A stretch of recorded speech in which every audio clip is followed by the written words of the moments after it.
Dear King Father, here's a reading to better understand what's going on. So the first card is the Emperor, which represents you. The Emperor typically represents intellect, but with them being reversed, it represents or signifies intolerance, severity, someone being excessively rational. As a father archetype, the Emperor is one who likes to provide a solid foundation for his children.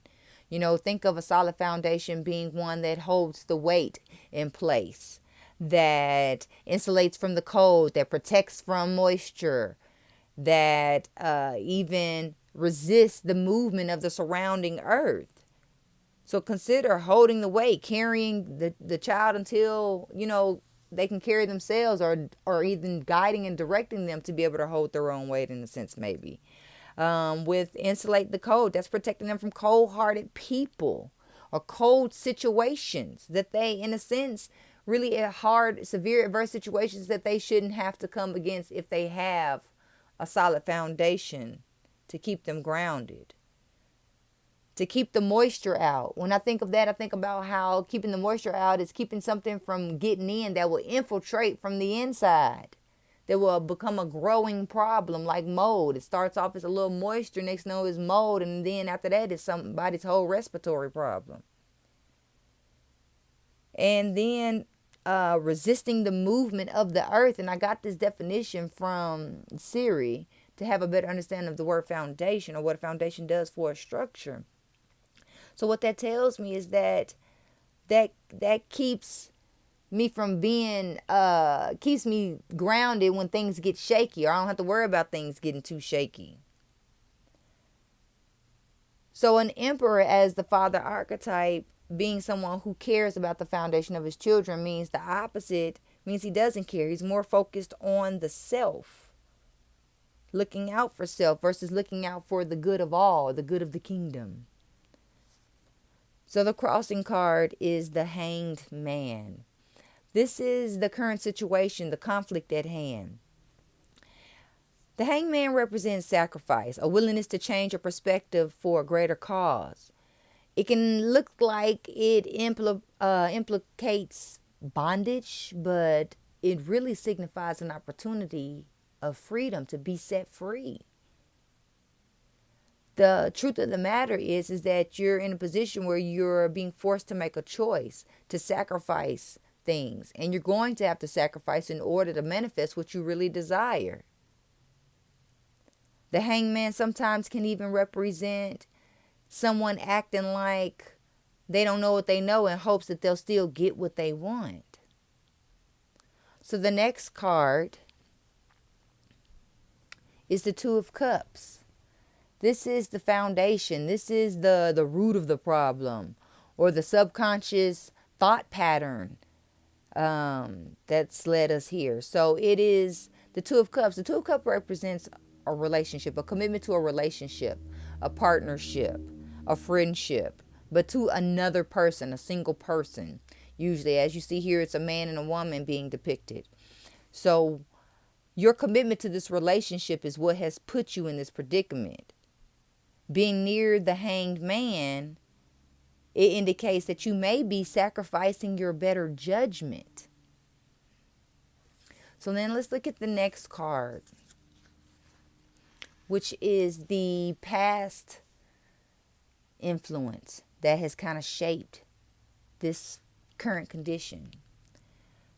So this is the card of Justice. So justice represents restoring harmony, represents natural law.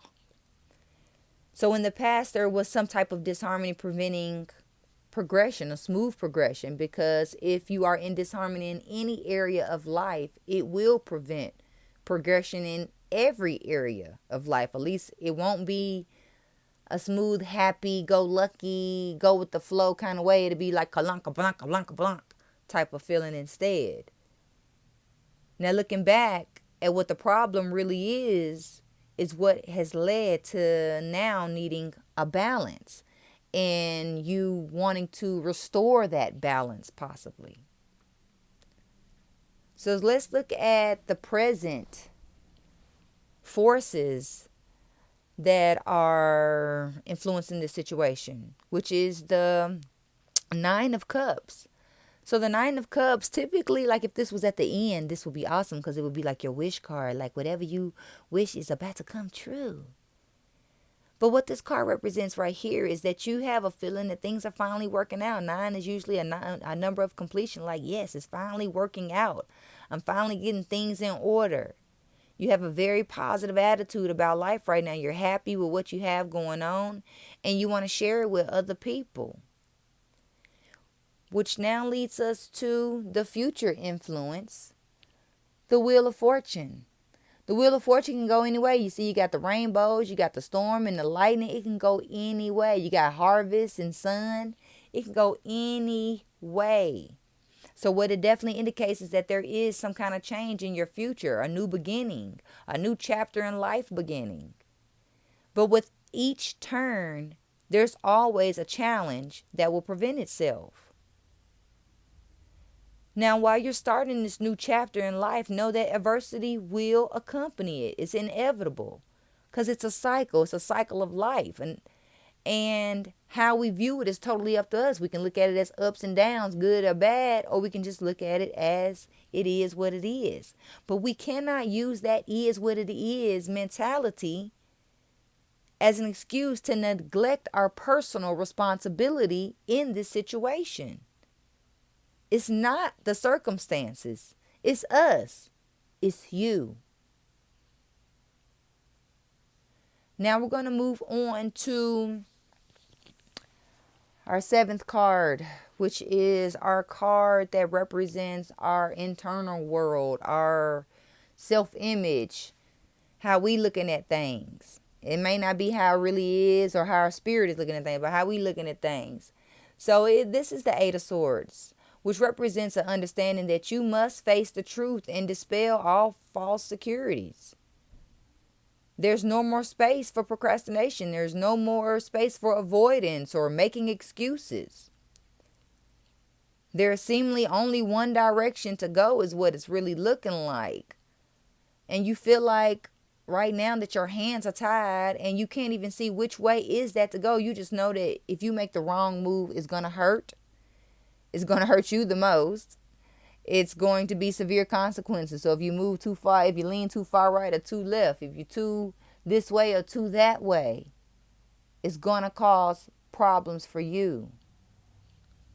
So it looks like there's really a balance that you're going to have to strike. You may need to keep going the direction that you were going before you got into this situation, whatever that may have been.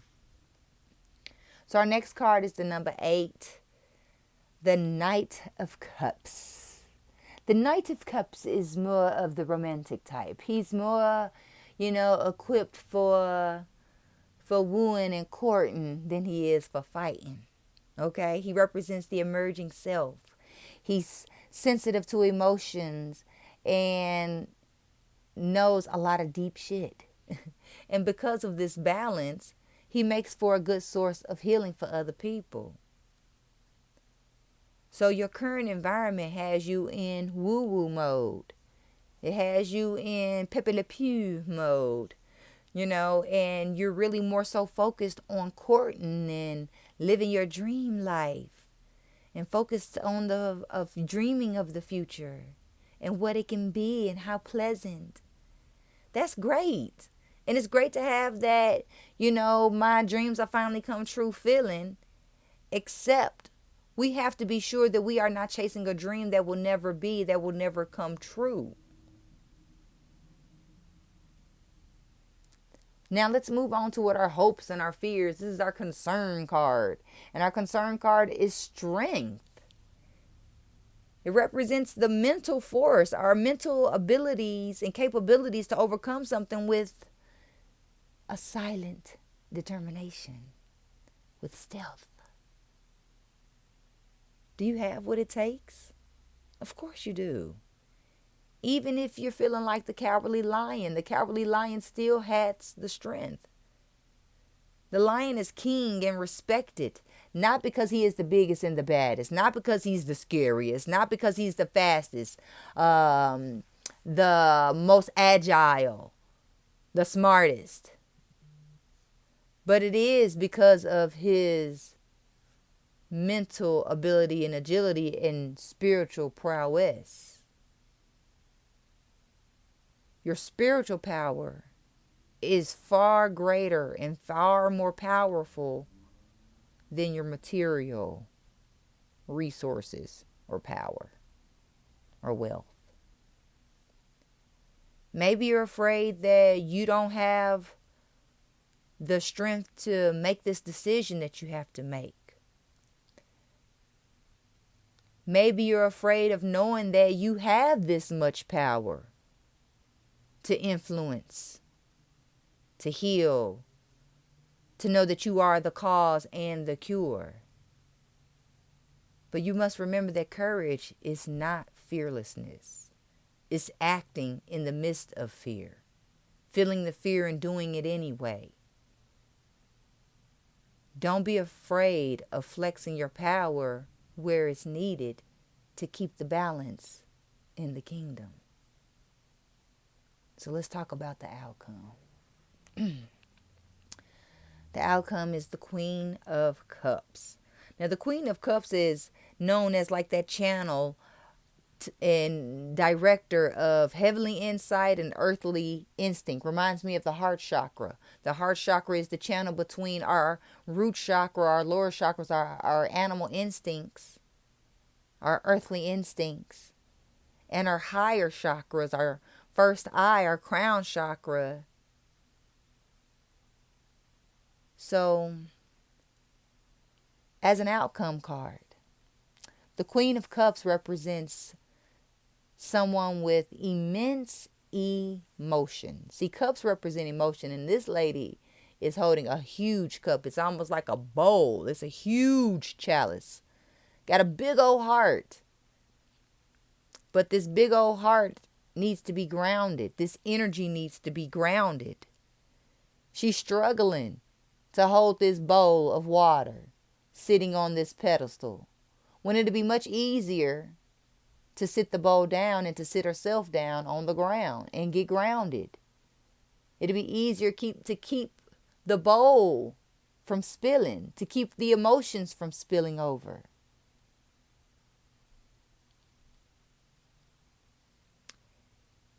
It's time that you deal with the emotions. The longer you carry something around is the heavier it gets. There's a question out there of how much does a gallon of water weigh? It depends on how long you carry it. How long are you going to carry these emotions? How long are you going to allow things to carry on as they are? It's time to sit down. Get your ass off that pedestal. Get grounded and deal with what has been revealed to you. I hope this reading has been helpful. I love you. I appreciate you. And thank you for allowing me to channel this message for you. Be happy. Be healthy. Be you.